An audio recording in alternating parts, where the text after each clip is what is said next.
அனேகா ப்ராப்பர்ட்டிஸ்ன்னு சொல்லி நாங்கள் வந்து கன்ஸ்ட்ரக்ஷன் பண்ணிட்டு இருக்கோம். சார் வந்து நம்மளை அப்ரோச் பண்ணாரு. நாங்களும் சார் அப்ரோச் பண்ணோம் ஏதாவது பண்ணணும் அப்படின்னு சொல்லிட்டு.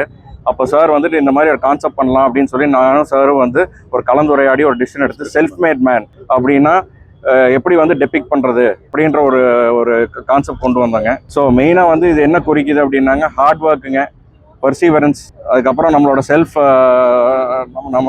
Promotion, self promotion. ஸோ இதெல்லாம் வந்து கண்டினியூஸாக வந்து நம்ம ஒர்க் பண்ணிகிட்டே இருந்தோம்னா நம்மளை செதுக்கிக்கலாம், நம்மளே வந்து இது உருவாக்கலாம் அப்படிங்கிற ஒரு கான்செப்டில் இது பண்ணியிருக்கோங்க. யாரையும் நம்பி இருக்க வேண்டாம், நம்மளே நம்மளோட வாழ்க்கை தரத்தை உயர்த்திக்கலாம் அப்படிங்கிறதுக்கு இது ஒரு எக்ஸாம்பிளுங்க. ஏன்னா வெறும் கல்லை வந்து ஒரு மனுஷன் வந்து அவனையே செதுக்கி ஒரு சுத்தியில் வச்சு அவனை செதுக்கிக்கிறான். ஸோ எந்த ஹெல்ப்பும் இல்லைனாலும் அவனை செதுக்கிக்கிறான். யாரையும் நம்ம எக்ஸ்பெக்ட் பண்ண வேண்டியதில்லை, நம்மளே நம்ம வாழ்க்கையை செதுக்கிக்கலாங்கிறதுக்கு இது ஒரு உதாரணம் சார்.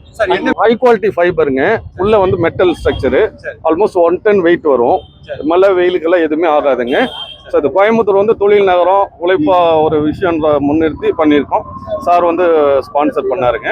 கார்பரேஷன் கமிஷனர், கலெக்டரோட இது முன்னிலையில் இது ஓப்பன் பண்ணியிருக்கோம்.